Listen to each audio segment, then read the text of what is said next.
Of A database అంటే characteristics అంటే ఏంటి? బేసిక్గా డేటాబేస్ యొక్క క్యారెక్టరిస్టిక్స్ అంటే సపోజ్ ఒక ఎగ్జాంపుల్ చెప్తున్నాను. ఒక మొబైల్ ఫోన్ మీరు పర్చేస్ చేశారు. ఓకే, ఒక మొబైల్ ఫోన్ పర్చేస్ చేసినప్పుడు దాని యొక్క క్యారెక్టరిస్టిక్స్ చెప్పమంటే మీరు ఏం చెప్తారు? దాని యొక్క డిజైన్ ప్రాసెస్, ఓకే, దాని యొక్క బిహేవియర్. సో అది ఒక గేమింగ్ రిలేటెడ్లో ఉందా, లేదంటే ఓన్లీ పెర్ఫార్మెన్స్ రిలేటెడ్లోనే ఉందా, ఓకేనా? అలాగే దాంట్లో ఉన్న మెయిన్ ఫీచర్స్ అన్నింటినీ కూడా క్యారెక్టరిస్టిక్స్ అని చెప్తాం, అంతేనా కాదు? ఆ మోడల్ డిజైనింగ్ ఉంది కదా, యాపిల్ అనేవాడు ఒకలాంటి డిజైన్స్ అనేది ప్రొడ్యూస్ చేస్తాడు. సేమ్ టైప్ ఆఫ్ డిజైనే వేరే మొబైల్ దానికి ఏమైనా ఉంటుందా? ఉండదు కదా. ఎందుకంటే each and every model represents చేసే పేటెంట్. అదే మోడల్లో కనుక ఇంకొక మొబైల్ ఫోన్ రిలీజ్ చేస్తే they will put a case, అంతేనండి కదా. Why? Because of the model, the shape and the design is the very unique nature in standard and branded mobile phones, అంతేనండి కదా. అలాగే మీరు ఒక ఆటోమొబైల్ ఇండస్ట్రీ ఉందని అనుకోండి. ఓకే, ఆటోమొబైల్ ఇండస్ట్రీలో కూడా ఒక వెహికల్కి సంబంధించిన క్యారెక్టరిస్టిక్స్ అని అంటే ఏం చెప్తారు? దాని యొక్క డిజైన్, దాని షేప్, దాని యొక్క ఫీచర్స్, దాంట్లో ఇంకా ఇంపార్టెంట్ ఫీచర్స్కి సంబంధించినవి ఇవన్నీ క్యారెక్టరిస్టిక్స్ అని చెప్తారు, అంతేనా? Now coming to the DBMS, database management సిస్టమ్స్కి సంబంధించిన క్యారెక్టరిస్టిక్స్ అంటే ఏం చెప్తాం? నేను డేటాబేస్ తీసుకోవాలి అంటున్నాను. సో డేటాబేస్ తీసుకుంటున్నప్పుడు ఏం చేయాలి? రిపిటేషన్ లేకుండా ఉండాలి. రిపిటేషన్ అంటే ఏంటి?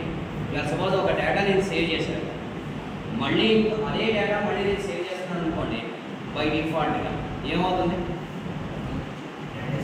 నేను డేటాలో ఏది నేను రిట్రీవ్ చేయాలో నాకు తెలియకపోతే రెండు వచ్చేస్తాయి ఇన్ఫర్మేషన్. ఆ రెండు డిఫరెంట్గా ఉన్నాయనుకోండి, ఏది కరెక్ట్ ఏది తప్పు, అంతేనా? సో ఏది రైట్ ఏది రాంగ్ అనే జస్టిఫికేషన్ నేను చేసుకోలేదు, ఓకేనా? డేటా తీసుకుంటున్నప్పుడు రాంగ్గా ఇస్తే, సపోజ్ రాంగ్ ఇన్ఫర్మేషన్ నాకు వచ్చింది, సో దట్ ఏమవుతున్నా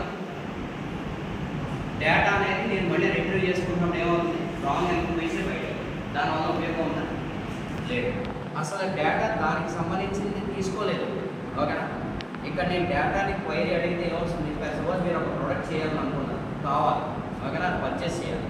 ఆ ప్రోడక్ట్కి సంబంధించింది మీరు క్వైరీలో పెట్టారు, ఏమవుతుంది? ఇన్ఫర్మేషన్ అక్కడ ఉంటే వస్తుంది, లేకపోతే ఏమవుతుంది? నాట్ ఫౌండ్ అని వస్తుంది, అంతేనా? సింపుల్ అండి. సపోజ్ ఇన్ఫర్మేషన్ ఉంది ఆ ప్రోడక్ట్కి సంబంధించింది, ఓకేనా, ఆ ఫోటో వేరేగా ఉంది, ప్రోడక్ట్కి సంబంధించిన డిస్క్రిప్షన్ వేరేగా ఉంది అనుకోండి, మీకేమర్థం అవుతుంది? అంటే డేటా అనేది వ్యాలిడ్గా లేదు అని అర్థమైంది, ఓకేనా? అందరికీ అర్థమవుతుందని చెప్పేది ఎగ్జాంపుల్స్. సో క్యారెక్టరిస్టిక్స్ అని అంటే మీరు ఏం అబ్జర్వ్ చేయాలి? ఒక ఆర్గనైజేషన్కి సంబంధించిందైనా అనుకోవచ్చు, లేదంటే ఒక ప్రోడక్ట్కి సంబంధించిందైనా అనుకోవచ్చు, ఏదైనా సరే క్యారెక్టరిస్టిక్స్ అనేది. ఇప్పుడు ఈ DBMS అనే దాంట్లో క్యారెక్టరిస్టిక్స్ అని ఏంటంటే there is no repetition, consistency in the data, ఓకేనా, అంటే ప్రాపర్ ఇన్ఫర్మేషన్, యాడిక్వేట్గా ఉన్న ఇన్ఫర్మేషన్ కావాలి, అంతేనండి కదా. ఇన్యాడిక్వేట్ అంటే ఏంటి? సరిగ్గా లేకపోవడం, అవునా? సరిగ్గా లేకపోతే డేటాబేస్లో నాకు ఇన్ఫర్మేషన్ కావాలనుకున్నప్పుడు వస్తుందా? రాదు కదా. అందుకని రాసుకోండి ఫస్ట్ పాయింట్ కింద. ఫస్ట్ పాయింట్ ఏంటి? డేటా అనేది data should not be repeated, ఓకేనా? Data should not be repeated. అందుకని మీరు ఏం చేయాలి? దీనికి ఇంకొక పదం ఉంటుంది, డేటా రిడెండెన్సీ.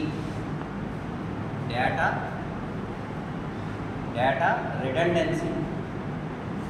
రిడెండెన్సీ అంటే రిపిటేషన్ అని, ఓకేనా?